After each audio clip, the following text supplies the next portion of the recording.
Olá, queridos companheiros de jornada, amados irmãos, aqui estamos para mais um vídeo e vamos continuar falando sobre a edificação cristã. O dia de Pentecostes, 50 dias após a Páscoa judaica, no antigo dia da festa da colheita, eis que se concretiza a primeira previsão de Jesus, a vinda do Espírito na concretização da renovação da aliança com Deus. Reunidos numa casa, os discípulos oravam como sempre, e de repente, um ruído semelhante ao de um forte vendaval encheu a sala.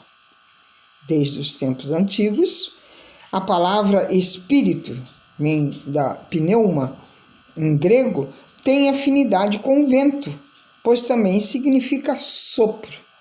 É assim descrito por toda a Bíblia. As línguas de fogo, como relâmpagos e trovões, nos demonstram bem a simplicidade da narração para uma mudança de plano dimensional, onde o verbo elevado irrompe as dimensões mais grosseiras do nosso plano físico, como o fogo que purifica e vivifica. Esse conjunto de línguas de fogo se distribui penetrando o coronário de cada discípulo. Todos ficaram envolvidos pelos espíritos puros numa manifestação mediúnica conhecida por glossolalia ou xenoglossia, que é a faculdade que permite aos médiuns falarem uma língua desconhecida deles. Achavam-se na assembleia homens devotos de todas as nações que passavam por Jerusalém. O ruído espanta-os e surpreende-os, pois os discípulos começaram a falar em todas as línguas, cantando louvores a Deus. Como sempre, apesar da evidência, havia aqueles incrédulos que os achavam como ébrios, como se o fato da embriaguez permitisse o dom das línguas. O discurso de Pedro ao povo.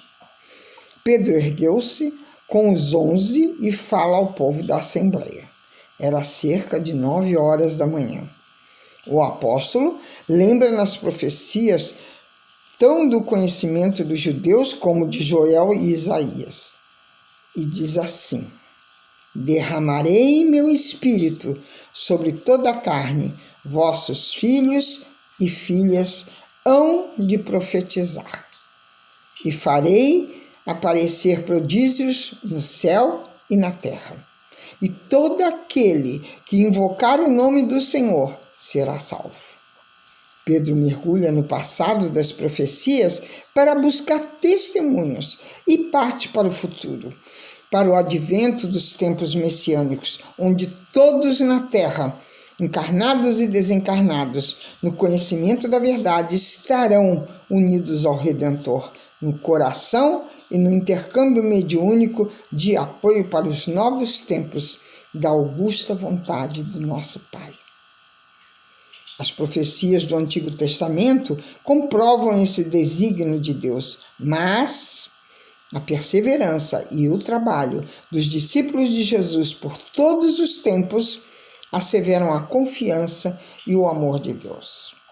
Pedro reafirma a palavra de Jesus, que está lá em Mateus, no capítulo 22, versículo 41, em que Davi, na qualidade de profeta, que era um médium, nos Salmos assinalou que um descendente de seu sangue, a quem em espírito o rei chamava de Senhor, seria o Messias da redenção espiritual, tão mal interpretada pelos judeus. Ao proclamar-se esse testemunho ocular da paixão e da ressurreição de Jesus, o apóstolo demonstra a consagração de Jerusalém em Senhor e Cristo por Deus. Em virtude do seu mais alto sacrifício, fidelidade à vontade do Pai e fraternidade sublimada pelo seu rebanho espiritual consignado pelo Pai, que era o nosso Mestre Jesus. As primeiras conversões. Preocupado e temeroso, o povo indagou: irmãos, como devemos fazer? Convertei-os, disse Pedro, num significado muito mais profundo do que uma simples palavra. Quem se converte a alguma coisa, a alguma ideia, tem de estar em sintonia com ela. Deve procurar conhecê-la bem, assimilar o seu conteúdo e exteriorizar a prática de tudo que aprendeu. Nesse caso, é um verdadeiro roteiro de reforma íntima, pois somente o homem novo retém em si o próprio espírito da humanidade e do saber. Em batismo, que nada tem a ver com o batismo de águas ou o ritualístico, é a inovação majestosa do nome de Jesus, para a bênção do arrependimento, da sustentação para a remissão dos pecados e uma solene profissão de fé, confiança consciente que inspira as obras do bem em Jesus. E naquele dia, cerca de 3.000 pessoas foram convertidas. Portanto, já não se achavam dentro da casa como no início. Aí aparece a primeira comunidade. Esses cristãos mostravam-se assíduos aos ensinamentos apostólicos, vivendo em comunhão fraterna, mantendo-se em orações, promovendo as ceias nas quais eram repartidos os pães, rito judaico desde os tempos do patriarca Abraão. Nessa ceia, como sabemos, quem preside faz uma invocação de bênção à providência divina antes de repartir o pão. A refeição em comum é sempre uma verdadeira comunhão de vibrações.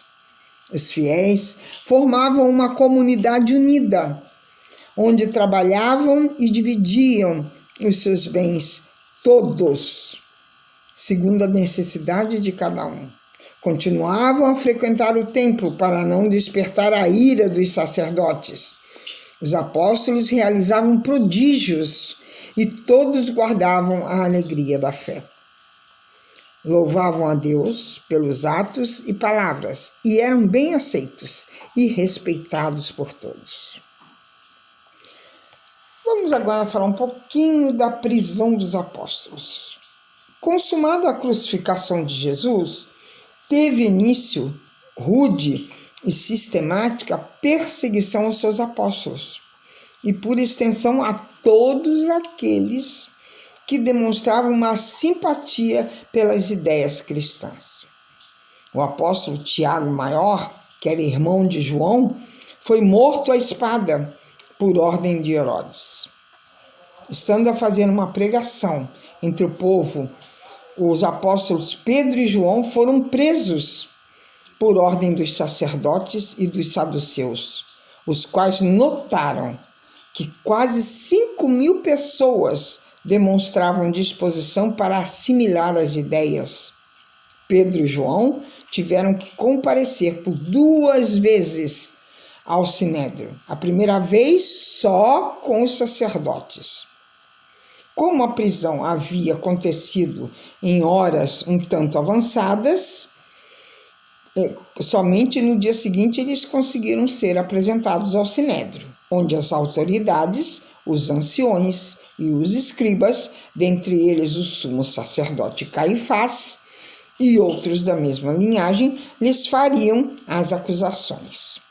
Durante a noite, de forma desconhecida, está lá no Atos dos Apóstolos, no capítulo 5, versículo 19, abriram-se as portas do cárcere. E no dia seguinte, eles se encontravam no templo, ensinando. Com o Sinédrio em ação, o sumo sacerdote mandou buscá-los, não os encontrando, claro. Os procuraram, trouxeram sem violência. O Sinédrio era o Supremo Conselho, onde se decidiam os negócios do Estado e de religião também.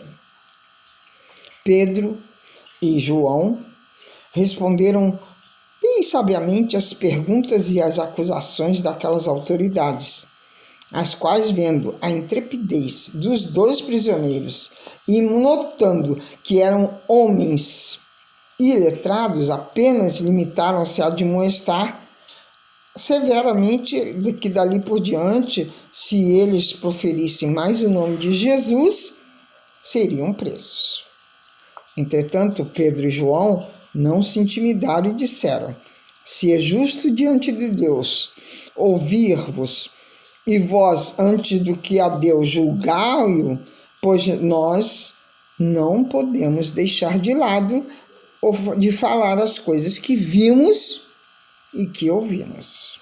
Quando eles foram libertados de uma forma bastante corajosa, passaram novamente a pregar o nome de Jesus aos seus ensinamentos, recebendo uma grande manifestação de regozijo por parte do povo.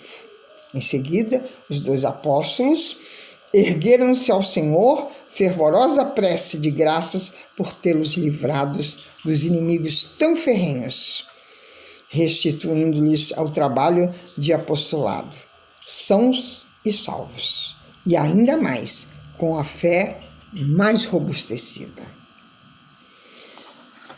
Durante a apresentação dos apóstolos no Sinédrio, um eminente considerado doutor da lei, um fariseu chamado Gamaliel, que era mestre de Paulo de Tarso, invocou aos seus pares a sabedoria lógica que a história do seu povo apontava.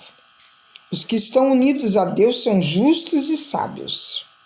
Acautelai-vos do que haveis de fazer, complementa Gamaliel, que de tempos em tempos surgem como homens como Teuda e Judas, o Galileu, que sublevam um pequeno grupo. Logo a seguir, eles perecem e tudo volta à calma. Com esse homem pode acontecer o mesmo. Se a obra, porém, exclusivamente dos homens destruir-se-á por si mesma. Mas se ela for de Deus, ninguém conseguirá arruiná-la, porque ela é sustentada pela vontade divina. E com bom senso, exortou-os a não se exporem ao risco de combater Deus. Todos concordaram e eles foram soltos depois de serem açoitados, o que os deixou felizes por terem sido dignos de sofrer ultrajes pelo nome de Jesus. Bem-aventurados aqueles que, por amor ao meu nome, sofreram injúrias, lembravam assim os apóstolos. Por hoje ficamos aqui e até o próximo vídeo. Se vocês ainda não se inscreveram no meu canal, Conversando com Lúcia sobre a Espiritualidade, façam. Coloquem o seu joinha e compartilhem, para que possamos conhecer um pouquinho mais dos ensinamentos de Jesus. Beijos em seus corações.